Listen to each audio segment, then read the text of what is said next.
Hello කොහොමද ඔයාලට? ඔයාගේ මූණ කළු වෙලාද? මොන නිෂ්පාදනය ගෑවත් ප්‍රතිඵල නැද්ද? රැට රිපෙයාර් වෙන ස්කින් එක දවල්ට ආරක්ෂා කරන විදිහ දන්නේ නැද්ද? නැත්නම් ඔයාගේ ස්කින් එකේ පිග්මන්ටේෂන් ඇවිල්ලාද? රතු පාට පැල්ලම් ඇවිල්ලාද? මේ ප්‍රශ්න නිසා පීඩා විඳින ඔයාටයි අද වීඩියෝ එක. මම අද කතා කරන්න යන්නේ සන්ස්ක්‍රීන් ගැන. කොහොමද හොඳ සන්ස්ක්‍රීන් එකක් තෝරගන්නේ? කොහොමද තමන්ගේ ස්කින් ටයිප් එක අනුව සන්ස්ක්‍රීන් එක තෝරගන්නේ? ඇයි අපි සන්ස්ක්‍රීන් එකක් ගන්න ඕනි? එළියට යනකොට විතරද සන්ස්ක්‍රීන් එකක් ගන්න ඕනි වගේ දේවල් මම අද වීඩියෝ එක පුරාවටම කතා කරනවා. ස්කිප් නොකර බලන්න. මොකද මම වීඩියෝ එක පුරාවට එකින් එක වැදගත් වෙන දේවල් තමයි කතා කරන්න යන්නේ. ඉතින් අපි කතාවට යන්න කලින් මගේ channel එක subscribe කරලා bell icon එක all දාලා එන්න. එතකොට මම වැදගත් වීඩියෝ එකක් දාපු ගමන් ඔයාලට notification එක එනවා. එහෙනම් අපි වැඩි කතා නැතුව යමු වීඩියෝ එකට. හරි. අපි බලමු ඇයි අපි සන්ස්ක්‍රීන් එකක් තෝරගන්න ඕනි කියලා. හිරු රශ්මියෙන් අපේ හැම පිච්චෙන එක වැළැක්වීමට සන්ස්ක්‍රීන් එකක් අපිට උදව් වෙනවා. ඒ වගේම අවුවට ගියාම කළු වෙනවට, wrinkles ඇති වෙනවට, සම එල්ලා වැටෙනවට, ඒ කියන්නේ අපි වයසට යද්දි කොහොමත් අපේ මූණේ රැලි ඇති වෙනවා, සම එල්ලා වැටෙනවා. නමුත් මේ අවුව නිසා අපිට ඒවා ඉක්මන් කරන්න ඉඩකඩ තියෙනවා. ඒක නිසා අනිවාර්යෙන්ම අවුවෙන් අපි බේරෙන්න ඕනේ. මේ සන්ස්ක්‍රීන් එකක් පාවිච්චි කරන්නේ ඒ නිසා. ඒ වගේම අවුව නිසා ඇතිවන සමේ ලප පාලනය කරන්න. සමේ පිළිකාව දානම අඩු කරන්න. UV කිරණෙන් සම ආරක්ෂා කරන්න වගේ දේවල් වලට අපිට සන්ස්ක්‍රීන් එකක් වැදගත් වෙනවා.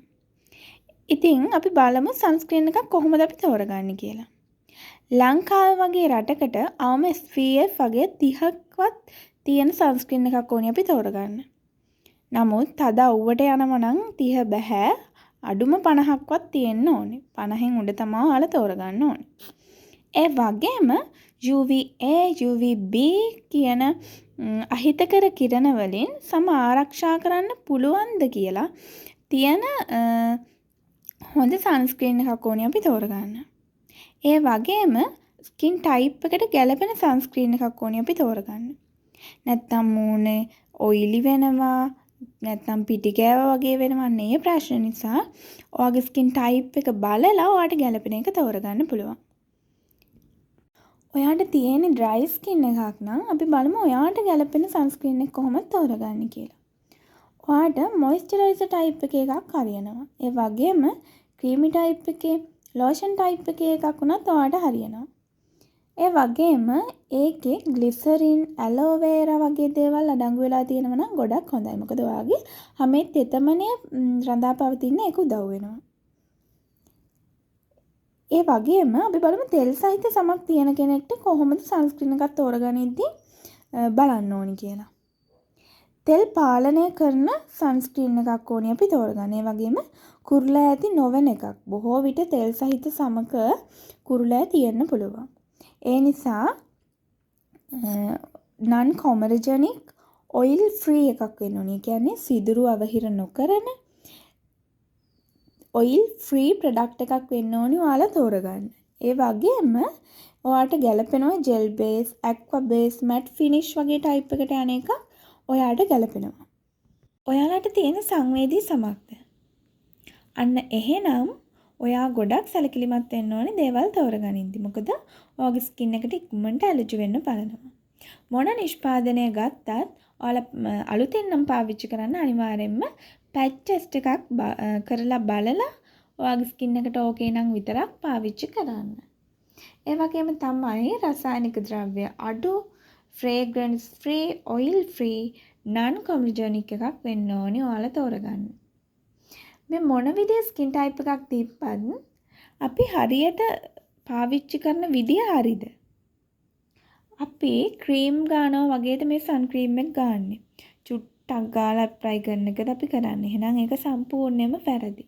මෙන්න මේ වගේ ඇඟිලි දෙකක් සම්පූර්ණයෙන්ම ගන්න ඕනේ. මොකද මූණ වගේම බෙල්ලත් අපි ආරක්ෂා කරන්න ඕනේ. මූණ එකපාරටක් බෙල්ල එකපාරටක් කියන අයට තව මේ හේතුවක් තමයි මේක. ඒක නිසා හොඳට මූණේ බෙල්ලේ ගන්න ඕනේ. චුට්ටක් ගාලා වැඩක් නැහැ. මොකද අපි මේක ස්කින් බැරියර් එකක් විදිහට තමයි පාවිච්චි කරන්නේ. ඒ නිසා ඔයාලා ඒ ගැනත් සැලකිලිමත් වෙන්න පාවිච්චි කරන විදිහ ගැන. ඒ වගේම ඔයාලා එළියට යන්න විනාඩි 15කට 20කට විතර කලින් තමයි මේක ගන්න ඕනේ. ඔයාලා ඒ වෙලෙම ගාලා එළියට ගියාට වැඩක් වෙන්නේ නැහැ. මොකද එහෙම වුණොත් ඔයාගේ සන් ක්‍රීම් එක ඔයාට හොඳ ප්‍රතිඵලයක් ගෙනත් දෙන්නේ නැහැ. මොකද අපිට විනාඩි 15ක් 20ක් යනවා අපේ සමට උරා ගන්න. ඒ වගේම ඔයාලා සාමාන්‍ය එළිය කරන යන්නේ කියන්නේ ඔයාලට තදවුවකට නෙමෙයි නෑ යන්නේ ඔයාලට SPF වගේ 30කින් තියෙන එකක් ඕකේ. ඔයා තදවුවකට යනවා නම් අනිවාර්යෙන්ම ඔයා SPF 50ක එකක් ගන්න ඕනි. 50 ඊට වඩා වැඩි වුණත් ඕකේ. වැඩි වෙන්න ඕනේ. මොකද 50ට වඩා අඩු ඒවා ගන්න එපා. ඒ වගේම ඔයා පැය දෙකෙන් දෙකට ඒක අලුතින් ඇප්ලයි කරන්න ඕනේ. ඔයා සාමාන්‍ය ගමනක නේ කියන්නේ ඔයා ගෙදර වගේ ඉන්නවනම් පැය 4කට වගේ පාරක් ඇප්ලයි කරාට කමන්නේ. ඔයාලා ඩේ ක්‍රීම් ගාද්දින් ඒකේ සන් ක්‍රීම් එකක් ගන්න ඕනේ නැහැ. SPF එකක් අන්තර්ගත වෙනව නම් ඒ ඩේ ක්‍රීම් එකේ. බොහෝ විට සන් ක්‍රීම් මේ ඩේ ක්‍රීම් වල තියෙනවා SPF 30යි 25යි එහෙම කියලා. අන්න ඒ වගේ ක්‍රීම් එකක් ගාලා එළියට යනවා නම් ඔයාලා සැලකිලිමත් වෙන්න ඕනි. මොකද ඒකේ තියෙන SPF වගේ මදි තදවුවකට යන්න. ඔයාලා සීරම් ක්‍රීම් වගේ දේවල් ගන්නවා නම් අනිවාර්යයෙන්ම ඒවා ගාලා තමයි සන් ක්‍රීම් එක ගන්න ඕනේ. ඔයාලා මේකප් දානවා නම් අනිවාර්යයෙන්ම ඔයාලා සීරම් එකක් හරි ක්‍රීම් එකක් හරි ගාලා ඉවර වෙලා මේ සන් ක්‍රීම් එක ගාලා මේකප් එකකට යන්න. ඉතින් මම කියන්නම් මම සන් ක්‍රීම් එකක් ගත්තා. නමුත් මට ඒක ගැලපෙන්නේ නැහැ. ළමයි මම මේක අරන් ගොඩක් කල් මම ඔයාලට මේ දැන් නම් මේක මම පාවිච්චි කරන්නෙත් නැහැ. මේ තවම තියෙනවා මේකේ එක්ස්පයර් වෙලා තියෙන්නේ. මම මේ 2025 10 වෙනි මාසෙන් එක්ස්පයර් වෙනවා. මම මේක තියාගත්තේ වීඩියෝ එකක් කරන්න කියලා. මේ බලන්න මේකේ තවත් ඉතුරුයි. මේක ඕල් ස්කින් ටයිප් තියෙන නිසා තමයි මම ගත්තේ. නමුත් මගේ ස්කින් එක ඔයිලි. ඉතින් මේ මට හරියන්නේ නැහැ ළමයි. මොකද ඔයිලි ස්කින් එකක් තියෙන කෙනෙක් ගන්න එපා. ඇත්තට මේක අර දිලිසිලා තෙල් බේරිලා වගේ තියෙනවා ස්කින් එකේ. හරිම කැතයි ඒක. ඩ්‍රයි ස්කින් එකක් නෝමල් ස්කින් එකක් තියෙන කෙනෙක්ට නම් හරියයි. නමුත් ඔයිලි ස්කින් එකක් තියෙන කෙනෙක් නම් අනේ ගන්න එපා. අපරාධ ඔයාලගේ සල්ලි.